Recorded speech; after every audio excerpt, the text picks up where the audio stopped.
واخيرا انا هشرح كيمستري.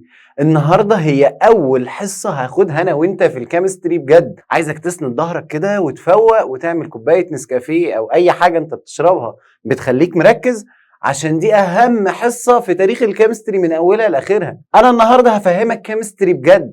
انا هطلعك النهارده بتعمل حاجات كتير قوي في الكيمستري، بس انا طالب منك حاجه واحده، انك تفضل مركز، عشان الحصه دي هي من الاخر كده البرواز الرئيسي اللي بتتحط جواه الكيمستري.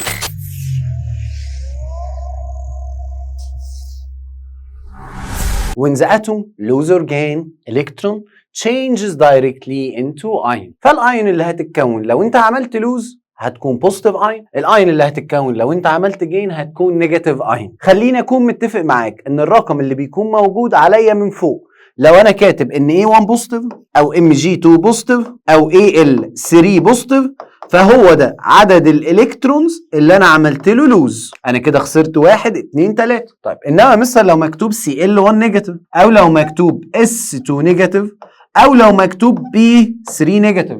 ليه يا مستر الاس 2 نيجاتيف؟ قال لي هي الاس مش كانت 2 8 6 صح؟ كانت ب 16، فمعنى كده ان عدد البروتون بوزيتيف 16 والالكترون نيجاتيف 16، اجمعهم تطلع بزيرو. طب ايه اللي هيحصل؟ هجين 2 ايه؟ الكترون. فالالكترون بدل ما هي نيجاتيف 16 هتبقى نيجاتيف 18 صح؟ طب والبروتونز زي ما هي بوزيتيف 16 على الكالكوليتور هتطلع نيجاتيف 2، فبالتالي الاس اتكتب عليها 2 نيجاتيف، معناها ايه؟ جين 2. طب والبي نفس الحوار هتبقى جين 3. فمعنى كده ان الرقم اللي مكتوب عليا من فوق هنا ده معناه يا مستر ان انا عملت جين لواحد او لاثنين او لثلاثه. في مشكله؟ مفيش مشكله. طيب ساعات نتدلع عليك في الكيمستري وما نقولش بوزيتيف اين، نقول اسمها كاتاين. طب ما نقولش نيجاتيف اين، نقول اناين. ليه؟ اتخانق مع دكتور لطفي بقى، هو الراجل ده بيحط حاجات غريبه وانا مش فاهمه، والعلماء بتوع الكيمستري ساعات يعملوا كده. قال لك لا، سهله قوي بوزيتيف اين ونيجاتيف اين دي، احنا هنسميهم كاتاين واناين عشان نلخبط العيال. يعني انا عارف خلاص النيجاتيف يا مستر اللي بتعمل جين للالكترون، وفهمت الليله وبتاعت النون ميتالز والحمد لله. قال لك لا، هتلاقينا بعد كده ما بنقولش ان هي اسمها نيجاتيف اين، هتلاقينا بنقول ان اسمها اناين. ليه؟ قال لي اسمها نفس حوار محمد، هو اسمها هي الاتوم. ليه اسمها اتوم؟ موليك اسمها موليكل، هو اسماء الناس هي بتحب تسمي على دماغها، فاحنا هم يسموا على دماغهم واحنا نلاقي حل. فاحنا كلمه اناين دي اعتبرنا ان هي اختصار كالاتي: حرف الاي ده بيمثل عن حرف A، انما حرف الN اللي هنا ده بيمثل عن كلمة اسمها نيجاتيف، والباقي اللي هي كلمة اين هتفضل زي ما هي كلمة ايون. فانا وانت حفظنا ان كلمة اناين هي اختصار لكلمة اسمها نيجاتيف اين، يبقى اناين دي اختصار ل نيجاتيف اين. يبقى انا عرفت ان الاناين هي مين؟ النيجاتيف. فلما اجي اقول لك كاتاين اللي عكسها خلاص بقى، يعني لما اجي اقول لك كاتاين يبقى هي اكيد البوزيتيف. يبقى احنا عملنا حاجه نحفظ بيها الاناين بس ما لقيناش حاجه للكاتاين. الناس تقول لك كات اين يعني عيون القطه، عيون القطه اكنها بوزيتيف، ما علينا. لكن احنا دي لقينا لها اختصار حلو، نيجاتيف اين. خلاص، فانا عرفت ان اناين دي بتقول نيجاتيف اين، فدي النيجاتيف، يبقى الكاتاين اللي هي البوزيتيف. ولو افتكرتها بعين القطه افتكرها بعين القطه يا عم، انا مش هخسر حاجه. لما الاتوم بتتجمع مع بعض بتعمل حاجه اسمها موليكيول، بس الموليكيول دي ما بيكونش عليها تشارج، ما بيكونش عليها رقم من فوق، تمام؟ يعني لما اجي اكتب لك H2O انا ما كتبتش رقم هنا، لما اجي اكتب لك NH3 انا ما كتبتش رقم هنا، لما اجي اكتب لك CO2 انا ما كتبتش رقم هنا. انما حضرتك خدت حاجه في اعدادي بيقول لك لو الاتومز عملوا كومباينيشن مع بعض وكان في تشارج من فوق فما بيبقاش اسمها موليكيول، امال بيبقى اسمها ايه؟ بيبقى اسمها اتوميك جروب. واحده واحده عليا يا مستر. لو انا جبت شويه اتوم وحطيتهم مع بعض فالمفروض يكونوا موليكيول، ده في حاله ان مفيش رقم فوق، مفيش تشارج. انما لو طلع عليا رقم من فوق ما بيبقاش اسمها موليكيول، بيبقى اسمها اتوميك جروب. اديني مثال يا سيدي. عندنا حاجه اسمها NH4 1 بوزيتيف، NH4 1 بوزيتيف. حلو، دي يا مستر اتوم ودي اتوم، فده كومباينيشن ما بين الاتوم، فكومباينيشن ما بين الاتوم يديني موليكيول صح؟ حلو. في حاله ان مفيش رقم، واشهر اتنين اهم، ال NH3 في عليها رقم من فوق يبقى اسمها اتوميك جروب، لا يبقى اسمها موليكيول. ال NH4 عليها رقم من فوق يبقى اسمها موليكيول، اسمها اتوميك جروب. واحده واحده. يبقى انا الاتومز لما تتحد مع بعض ممكن تديني حاجتين دلوقتي. الاتومز لما تمسك في بعض وارد ان هي تديني موليكيول او وارد ان هي تديني اتوميك جروب. امتى تديني موليكيول؟ لو مفيش ارقام عليها من فوق. امتى تديني اتوميك جروب؟ لو في ارقام عليها من فوق. بس يبقى يا مستر الاتوميك جروب بتتكون امتى؟ لما الاتومز تعمل كومباينيشن مع بعض بس في رقم. طب ما تديني اكزامبل كمان، تعالى. CO3 2 نيجاتيف. CO3 2 نيجاتيف. يعني ايه CO3 2 نيجاتيف يا مستر؟ يعني اتوم واتوم صح؟ بس عليهم رقم من فوق. طالما يا مستر اتوم واتوم يبقى موليكيول. اصبر بص فوق، لو في رقم يبقى مش موليكيول، اتوميك جروب. طب استنى، SO4 2 نيجاتيف. مستر الاس كابيتال والاو كابيتال دول 2 اتومز عليهم رقم من فوق. طالما 2 اتومز وعليهم رقم من فوق يبقى اسمها اتوميك جروب. انما مستر لو 2 اتومز مفيش ارقام انا كاتبها من فوق، يبقى معنى كده ان دي اسمها موليكيول. يبقى الاتومز لما تعمل كومباينيشن مع بعض هتديك حاجه من اتنين، يا تديك موليكيول يا تديك حاجه تانية اسمها اتوميك جروب. في مشكله؟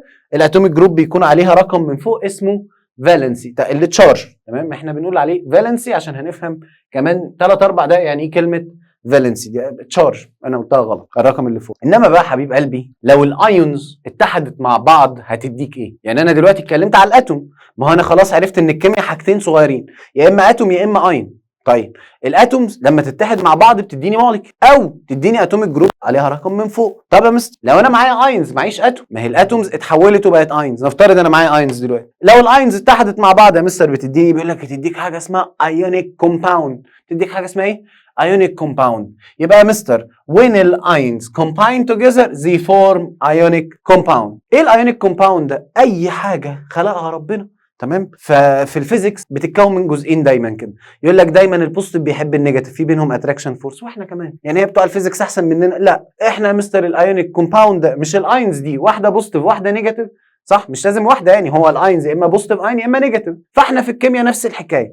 الايونيك كومباوند ده هو بيتكون من الكاتاين والاناين يديك الايونيك كومباوند. حلو حلو. يبقى انا يا مستر لما اجيب كاتاين، مين الكاتاين؟ عرفت منين؟ مش عارف، مش فاكر الكاتاين، مش فاكرها.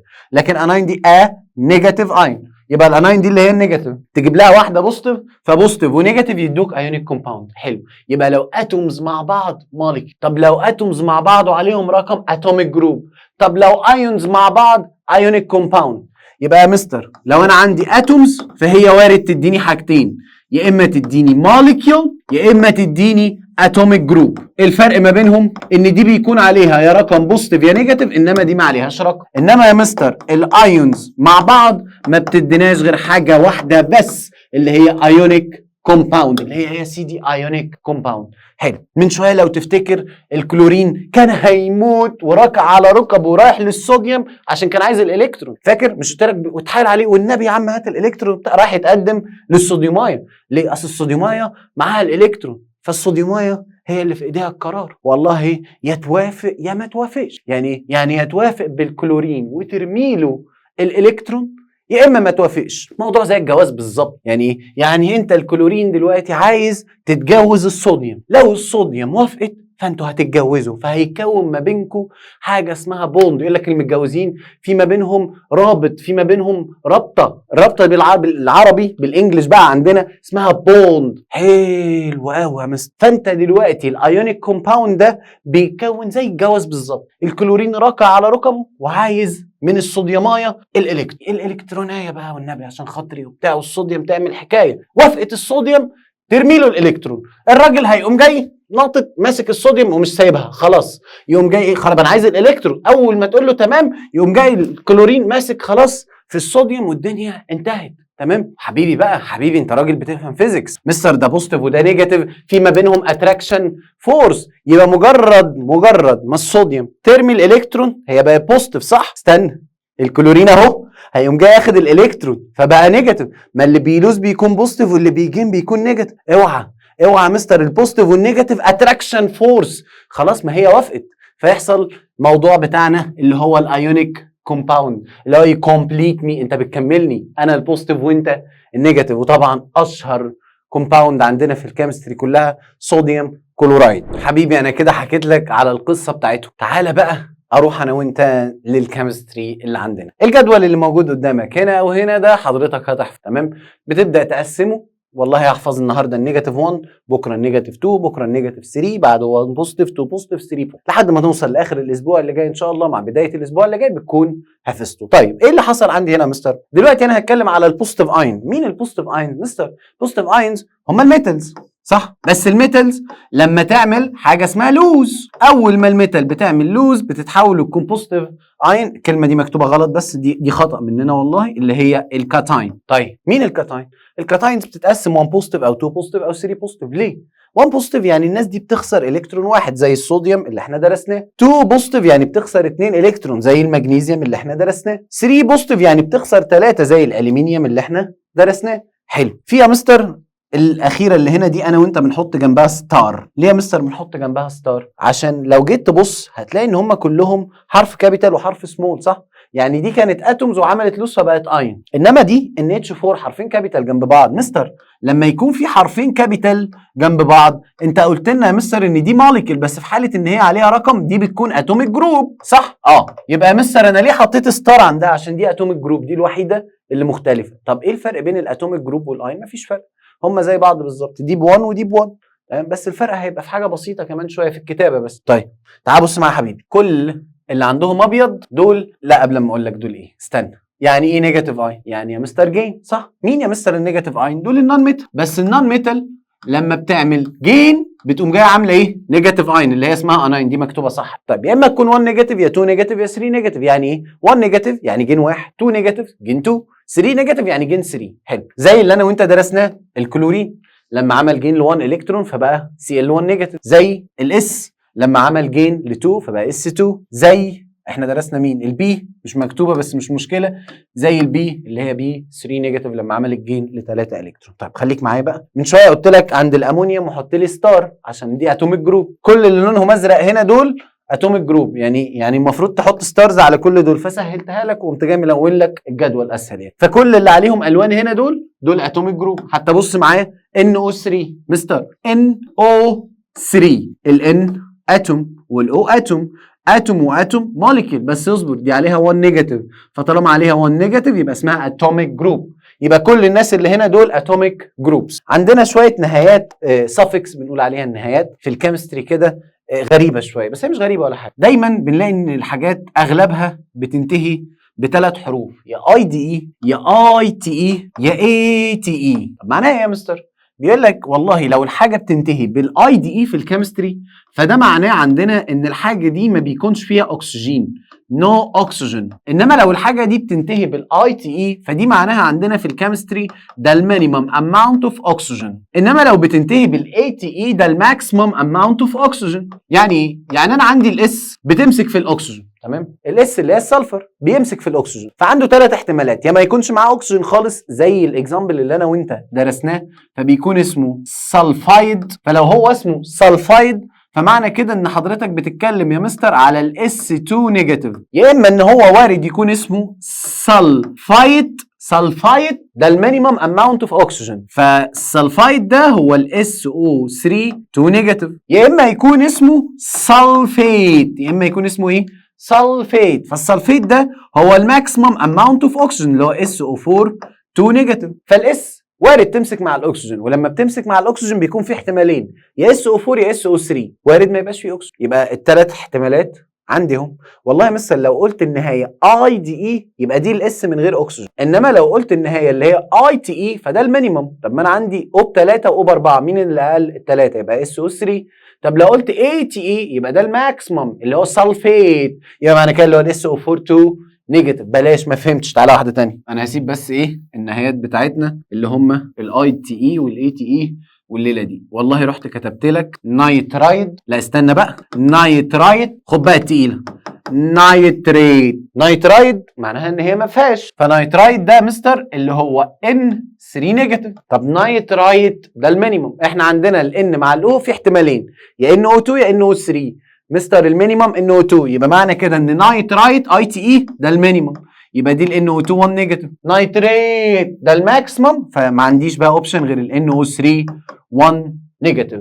يبقى دي هي الاحتمالات اللي بتكون موجوده للنهايات اي تي اي واي تي اي واي تي اي.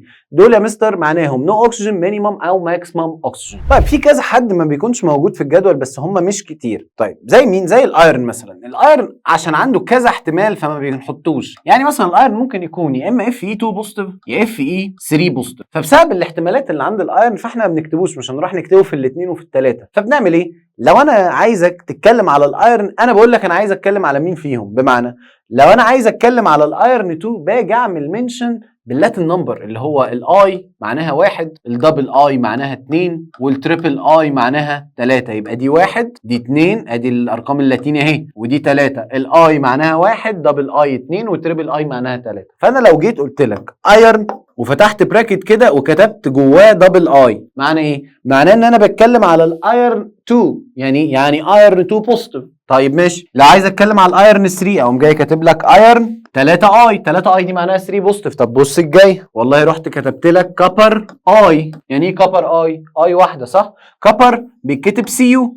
اي دي معناها يا مستر ان الرقم اللي فوق كام؟ 1 بوزيتيف. طيب ليه ما قلتش 1 نيجاتيف يا مستر؟ يعني ليه ما فكرتش ان الاي دي تكون بترمز للنيجاتيف؟ لا، الحوار ده بيحصل مع البوزيتيف بس. يعني لما اجي اكتب لك اي ودبل اي وتريبل اي فاعرف ان الرقم ده معناه 1 بس 1 بلس 1 موجب، يعني بوزيتيف. تمام؟ يعني مثلا ما حدش يقول لي طب ما ممكن الاف اي يبقى اف اي 2 نيجاتيف مثلا. لا، انا عارف ان احنا على طول الحوار ده بيحصل مع مين؟ مع البوزيتيف. فلو مثلا حصل وجيت وكتبت لك كابر وجنبه 3 اي معناها كام؟ معناها كابر يعني سي يو الرقم اللي فوق يكون كام؟ 3. لا 3 بوزيتيف مش 3 عادي، مش 3 كده، لا يا بوزيتيف يا نيجاتيف. احنا عندنا بنعمل منشن للبوزيتيف والايه؟ والنيجاتيف. فبالتالي لو جيت انا وانت بصينا بنقول ايه؟ some elements like iron not found in nature in the table عشان هي عندها more than one charge، عندها اكتر من تشارج 2 بوزيتيف و 3 بوزيتيف. بنقول the summation of charges of neutral compound must equal 0. واحده واحده عليها كده بقى يا حبيب قلبي وفهمني انت بتقول ايه. قال لي بقى انت خلاص هتكتب كيمستري زي ما انا قلت لك. اي ماده في الدنيا، بلاش ماده، اي لغه في الدنيا عشان تتعلمها لازم تتعلم تكتبها وتنطقها. احنا كمان في الكيمستري نفس الموضوع، لازم تتعلم تنطقها وتكتبها. الكيمستري لغه زي اي لغه. يعني كيمستري لغه مش ماده. كيمستري بالنسبه لي لغه، انت هتتعلم تكتبها خلاص الموضوع خلص، تكتب اي حاجه تشقلب. فوالله يا مستر لازم اعلمك اللغه. فبقول لك ان سمشن لما تحب تعمل اي كومباوند لازم يكون بزيرو. طيب انا وانت من شويه قلنا ان الايونيك كومباوند لو فاكر كانت البنوته الصوديوميه واقفه والكلورين نزل على ركبه، فقلنا ان هو بوزيتيف ونيجاتيف. فالايونيك كومباوند بيتكون من واحد بوزيتيف وواحد نيجاتيف، يعني بيتكون من ايه؟ بوزيتيف ونيجاتيف. لقيت ان العلماء بتقول لك اوعى تنسى يا حبيب قلبي، اوعى تنسى النيجاتيف. على طول نبدا بالبوزيتيف بعد كده النيجاتيف. ماشي، يبقى على طول هبدا بايه؟ بالبوزيتيف. بعد كده يا حبيبي النيجاتيف. يبقى انا لما باجي اتكلم على اي ايونيك كومباوند ببدا بالبوزيتيف بعدين النيجاتيف. واحد قال لي طب مستر ده في الكتابه ولا في الاسم؟ في الاثنين. يعني لو هتتكلم على الصوديوم كلورايد، الصوديوم كلورايد مش بتروح حبيبي تكتب لي ان ACL صح؟ وبتكتب ان هو اسمه صوديوم كلورايد، مش كده؟ ايوه صح، عندك حق فعلا يا مستر. مين الصوديوم؟ الصوديوم ده اللي هو البوزيتيف. مين الكلورايد؟ الكلورايد ده اللي هو النيجاتيف. استنى، مين ده؟ ده البوزيتيف. مين ده؟ ده النيجاتيف. يبقى الان ايه هي البوزيتيف والسي ال هي النيجاتيف فعلا، والصوديوم هو البوزيتيف والكلورايد هي النيجاتيف. يبقى سواء حضرتك هتكتب او هتعمل النيم، يعني هتكتب النيم او هتكتب السيمبلز، فلازم بنكتب بوزيتيف الاول بعد كده نيجاتيف. جميل ديل. طب مستر عشان تكتب الصوديوم كلورايد ده بتكتبه ازاي؟ قال لي احنا دلوقتي كل اللي انا مطلوب مني النهارده معاك ان انا اخليك ازاي تحول الاسم الفورمولا، يعني ازاي تحول كلمه صوديوم كلورايد دي لان ACL. يا جدع تصدق صعبه يا مستر، صعب. بلاش بقى الفقاقه واسند ظهرك واستنى. بيقول لك يا معلم بتروح تجيب الصوديوم من التيبل، تمام؟ فانت لما هتروح تجيب الصوديوم هتلاقي ان هي مكتوب عليها ان 1 بوزيتيف. طب وبعدين تروح تجيب الCl من التيبل هتلاقي ان الCl مكتوب عليها 1 نيجاتيف. حلو. بيقول لك لو لقيت ان الرقم زي الرقم مالكش دعوه بالاشاره، يعني خلاص انسى الاشاره بقى، طالما انت كتبت البوزيتيف الاول بعد كده النيجاتيف انسى بقى الاشاره. هوبا 1 1 نفس الرقم صح؟ لقيت لطفي لقيت لطفي بيقول لي ايه؟ طيرهم. يعني ايه؟ يعني طير الارقام. طب وبعد ما طير الارقام يا دكتور لطفي قال لي ضم لي الحروف على بعض. فلما ضم الحروف هكتب الان ايه والزق وراها الCl. ماشي موافق. طب استنى لطفي، عايز اكتب حاجه اسمها صوديوم سلفايد. انت لما هتحفظ التيبل وهتسمعه باذن الله فهتعرف تكتب على طول. بس صوديوم روح هاته من التيبل هتلاقي ان هو Na1 بوزيتيف. طيب سلفايد هي S2 نيجاتيف. حلو، يبقى انا كتبت السيمبل. طب يا مستر انت قلت لي لو هم نفس الرقم بيطيروا مع بعض. طب هم دلوقتي نفس الرقم؟ لا يا مستر مش نفس الرقم. كنت زمان يقولوا لك ايه في المدرسه؟ اعمل المقصات. لا بقى احنا مسمينها عندنا السيزورز. ايه بقى يا مستر؟ واحده واحده عليا. لو الرقمين مش زي بعض بنقول اعمل السيزورز. هعمل ايه؟ هعمل السيزورز. واحده واحده. ايه السيزورز يا مستر؟ تيجي يا مستر من عند الاس وتاخد خط مايل كده يوصل لتحت الان، وتيجي من عند الان ايه تاخد خط مايل يوصل لتحت الاس. هو ده المقص. طب وبعدين خد الرقم ده من غير اشارته زحلقه على الخط بتاعه. مش ده ال1؟ مش ده الخط بتاعه؟ يبقى زحلق لي ال1 على الخط بتاعه. تكتب هنا 1 اهو. مش ده اس؟ ايوه خد الاس من غير اشارته زحلقه على الخط بتاعه، اركب الزحليقه، يبقى جه هنا. وبعدين يا مستر عايز اكتب. عشان تكتب تعمل ايه؟ بكل شياكه تسال نفسك سؤال واحد، هو الان ايه تحتها كام؟ تحتها 2. هو الان ايه تحتها كام؟ تحتها 2 اهو، تقوم جاي كاتب تحتها 2. الاس تحتها كام؟ تحتها 1. ما بيتكتبش الاس تحتها 1، ما بيتكتبش. واحد جه سالني قال لي مستر مش انت كاتب ان ايه 1 بوزيتيف واس 2 نيجاتيف، فالمفروض لما تيجي تكتب هنا تكتب ان ايه 1 بوزيتيف و2 نيجاتيف. لا لا لا لا، يعني ايه؟ يعني شايف الحته اللي قدامك هنا دي؟ ده بنسميه عندنا درافت مسوده، ده اللي انت بتحضر فيه. خلاص انت ليه كاتب الواحد والاثنين هنا دول؟ الواحد والاثنين دول انت كاتبهم عشان تعرف الرقم اللي هيكون موجود تحت هنا بكام والرقم اللي هنا تحت بكام، اللي هو احنا بنقول عليه الفالنسي. تمام؟ فانت عرفت ان الان ايه تحته 2 والاس تحته 1 صح؟ ما تكتبليش بقى الارقام اللي فوق، خلاص هتكتب الان ايه تحته 2 والاس تحته 1 بس. يبقى ما فيش حاجه هتتكتب هنا، انت هتكتب لي بس ارقام تحت. ما فيش بوزيتيف ونيجاتيف بيتكتب لما تعمل الكومباوند. البوزيتيف والنيجاتيف دي لما حضرتك تكون ايونز. اول ما انت خلاص هتكتب الكومباوند ما بتكتبش حاجه. برضه انا ما فهمتش الكلمه اللي انت كتبتها فوق دي. قال لي لو تفتكر بقى من شويه لما جيت كتبت لك ان اي سي ال، قمت جاي كاتب ايه؟ ان اي 1 بوزيتيف وسي ال 1 نيجاتيف صح؟ اجمع كده الرقمين اللي فوق على بعض، 1 بوزيتيف 1 نيجاتيف تطلع معاك بكام؟ بزيرو صح؟ طيب انت دلوقتي من شويه كنت كاتب ان A2S صح؟ فكها لي كده خالص عشان اتكلم معاك، وانا بعد كده عمري ما هعمل ده تاني. ان A2S معناها ايه؟ معناها 2 ان A واحده اس صح؟ فلو هتفكها فهتقول ان A وان A والان A 1 بوزيتيف 1 بوزيتيف والاس 2 نيجاتيف. اجمع بقى كده 1 بوزيتيف 1 بوزيتيف معناها 2 بوزيتيف، 2 بوزيتيف بلس 2 نيجاتيف معناها بكام؟ بزيرو صح؟ طيب تعالى هنا قبل ما تعمل سيزرز والليله دي. 1 بوزيتيف و2 نيجاتيف لما تجمعهم على بعض تطلع بكام؟ تطلع بنيجاتيف 1. لا يجوز. يعني لا يجوز؟ ما ينفعش، انت بتقول لازم مجموع التشارجز يطلع بكام؟ بزيرو. فعشان كده لما احنا جمعنا 1 و2 ما طلعتش بزيرو، عملنا حاجه اسمها السيزرز. يلا انا بقول لك على الخبايا بتاعت الكيمستري، انا من الاول قلت لك لو نفس الرقم ما تعملش حاجه وضمهم. ليه؟ عشان لو نفس الرقم لما هتجمعهم على بعض هتطلع بزيرو. طيب لو مش نفس الرقم لما تجمعهم على بعض مش هتطلع بزيرو. طب ايه الحل اللي العلماء افترضوه؟ افترضوا موضوع السيزرز. فانا وانت مش هنفكر في الحوار ده تاني، بس المهم ان انت عرفت ان الكومباوند مجموع التشارجات، يعني لما تيجي تجمعه تطلع بزيرو. معرفت؟ انا معرفت ماشي. لو مش نفس الرقم هتعمل حاجه اسمها ايه؟ سيزر، تزحلق الواحد وتزحلق ايه؟ الاثنين. طيب حصل وقابلنا معضله، لقيت التي اي 4 بوزيتيف والاو 2 نيجاتيف. هل الرقمين متساويين؟ لا. طالما الرقمين يا مستر مش متساويين فبعمل انا وانت حاجه اسمها سيزرز. بعمل حاجه انا وانت اسمها ايه؟ سيزرز. هوبا يا مستر، هوبا يا مستر، خد الاثنين زحلقها على الخط بتاعها من غير اشاره، خد الاربعه زحلقها على الخط بتاعها من غير اشاره، واسال نفسك سؤال، التي اي تحتها كام؟ تحتها 2 يبقى اكتب تحتها 2. الاو تحتها كام؟ تحتها 4 يبقى اكتب الاو واكتب تحتها 4. اكتب ارقام فوق، اوعى يا مستر تكتب حاجه فوق. ماشي. لقيته بيقول لي اخر حاجه عندنا بعد المقصات سمبليفاي اف فاوند. يعني ايه يا مستر سمبليفاي اف فاوند؟ يعني لو تعرف تعمل سمبليفيكيشن اعمل. بمعنى هي التي اي تحتها كام؟ 2. الاو تحتها كام؟ 4. في رقم يقبل الاسم عليهم؟ قال لي دايما بص على الرقم الصغير. مش ده 2 على 2 بواحد كده كده. طب هل الرقم الثاني اللي هنا اللي هو الاربعه يقبل الاسم على الاثنين؟ يقبل. يعني اما تعمل ديفايدد 2 فهيقوم جاي طالع معاك ايه؟ تي اي 2 اوفر 2 1، 4 اوفر 2 2، يقوم جاي طالع معاك تي اي و2. يبقى سمبليفاي اف ايه؟ اف فاوند. تاني يا مستر حته السمبليفاي دي عشان ما دخلتش دماغي قوي. بص دايما على الرقم الصغير كام؟ 2. روح بص بقى على الرقم اللي جنبه، الفور ده يقبل الاسم على الاثنين؟ يقبل.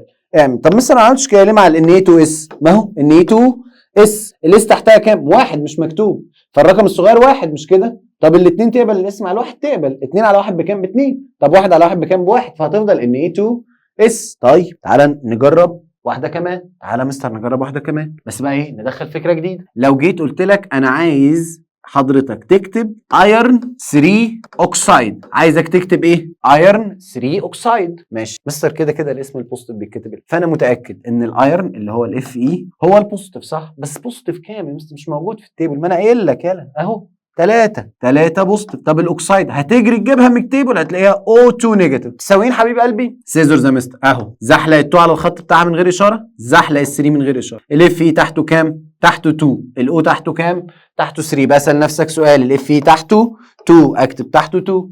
الاو تحته كام؟ تحته 3 يبقى اكتب تحته 3. خد بقى التقيل، رحت ولقيته بيقول لي الومنيوم سلفيت. الومنيوم ايه سلفيت. جريت على الجدول وجبت الالومنيوم لقيتها ايه ال3 بوزيتيف. السلفيت لا، لقيت بقى السلفيت حاجه جديده يا مستر SO4 2 نيجاتيف. لقيت ان السلفيت دي اتوميك جروب ولا اي حاجه ولا تتخض، هي دي 3 ودي 2 صح. طب مستر بالنسبه للفور اللي تحت اعتبر نفسك مش شايفها، هي على بعض اسمها SO4، يعني هي دي حاجه على بعض اسمها اتوميك جروب، دي جروب على بعض، انت ما تدخلتش في الموضوع فما يشغلكش بحاجه الرقم اللي تحتها ده. عادي يا مستر طالما مش متساويين اعمل ايه؟ سمعني سيزور، زحلق ال2 على الخط بتاعها وبعدين زحلق ال3. الايه اللي تحتها كام؟ تحتها 2. طب مستر التلاتة بقى دي تحت الاس ولا الاو ولا الفور ولا قال لي هي على بعض اسمها ايه؟ اسمها SO4 صح؟ فالتلاتة دي هي تحت الSO4 على بعض. يعني انت ايه لما هتيجي تقول لي هي الاي اللي تحتها كام؟ قلت الاي اللي على بعض صح؟ ما قلتليش الاي لوحدها والال، لا الاي اللي تحتها كام؟ الاي اللي تحتها 2. الSO4 تحتها كام؟ تحتها 3. فلقيت لطفي حبيبي وروحي بيقول لي يا مستر لو عندك اتوميك جروب هيكون تحتها رقم حط براكت. تاني لو عندك اكتب الكلام ده، لو عندك اتوميك جروب تحتها رقم حط براكت. انا الSO4 مش هيكون تحتها 3؟ يبقى الSO4 دي لازم تتحط جوه براكت. يبقى الSO4 حبيبي لازم تتحط جوه براكت. طب حطيتها جوه براكت وبعدين الرقم بقى اللي تحتها يتحط. يعني SO4 تحتها كام؟ 3.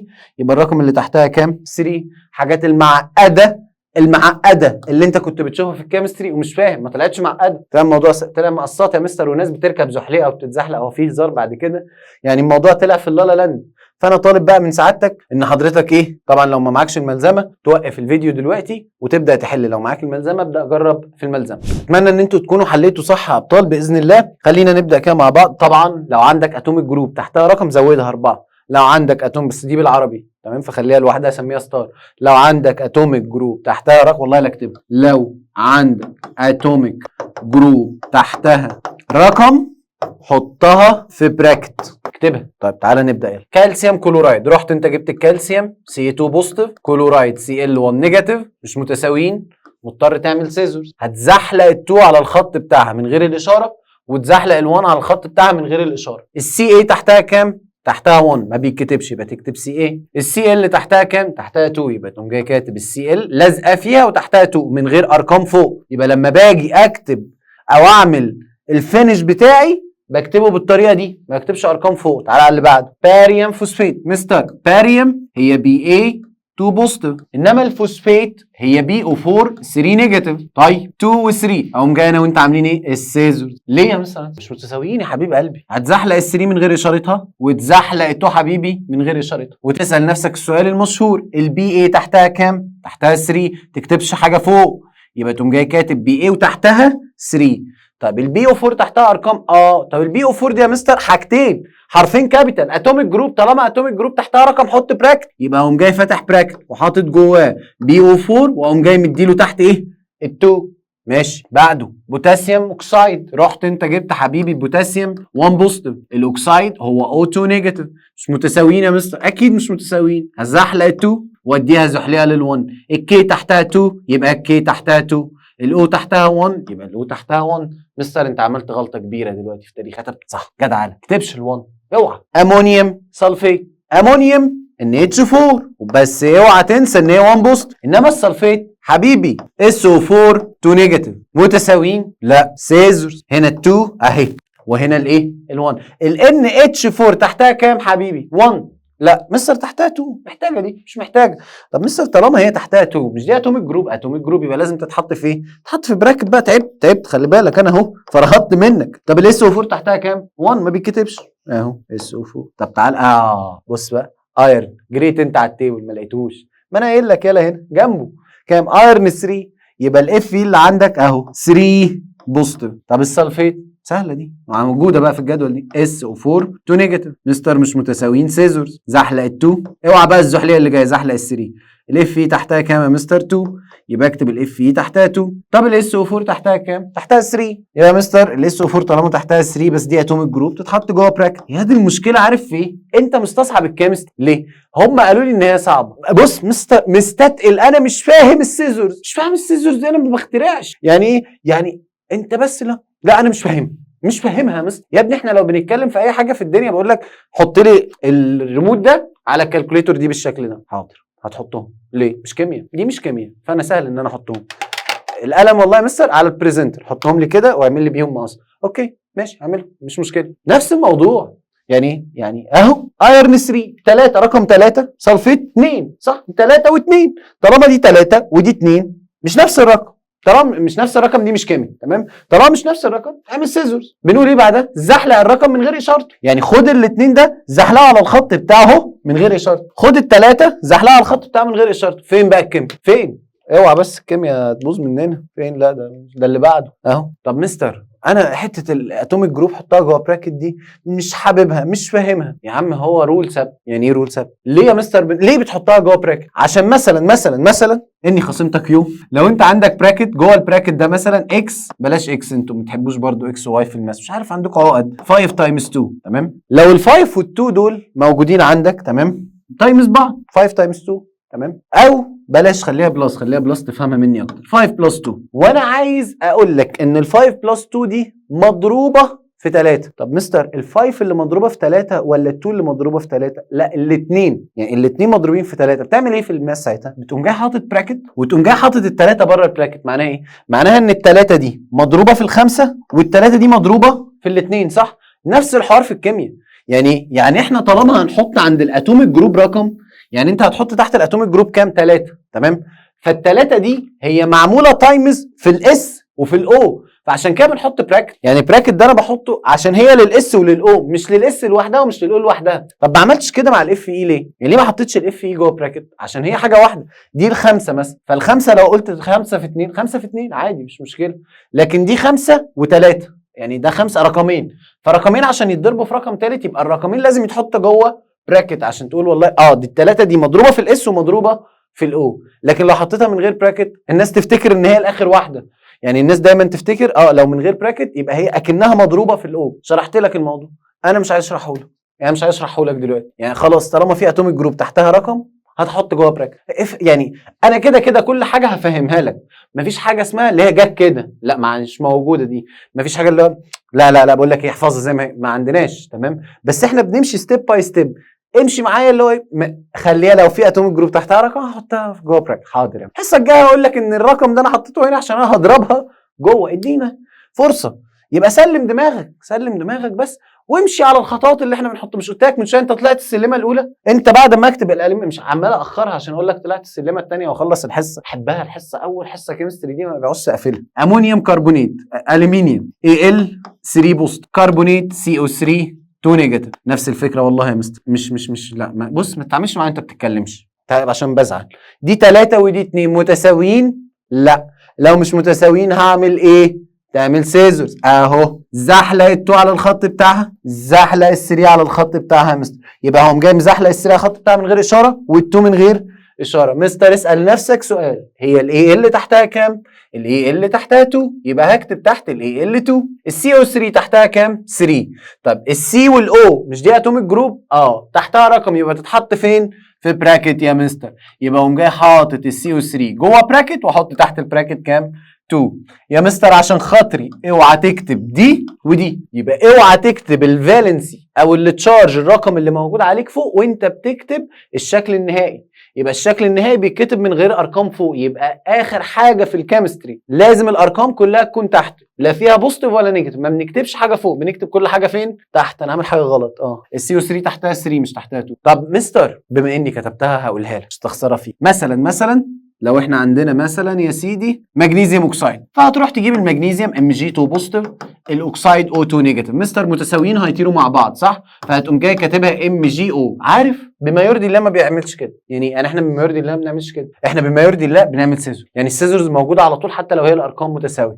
المفروض انهم جايين عاملين سيزورز، ازحلق ال2 وازحلق 2، فتلاقي نفسك كاتب Mg تحتها 2 وO تحتها كمان 2. في خطوه اخيره بنقول لك سمبليفاي اف فاوند صح؟ يعني نعمل سمبليفاي لو ينفع. فهنا الام جي تحتها 2 ودي 2، فالاثنين دول يقبلوا الاسم على 2 صح؟ فبنعمل ديفايد ال 2، ف 2 اوفر 2 ب 1، 2 اوفر 2 ب 1، فتطلع معاك ام جي او على طول، فده بما يرضي الله. بس احنا ما بنعملش كده، يعني احنا مش على طول بنعمل سيزور، احنا بنعمل السيزورز امتى؟ لو الارقام مش متساويه، تمام؟ عشان لو شفتها او سمعتها في مره ما تقولش ايه مستر مهند بيضحك علينا لا سمح الله ولا حاجه.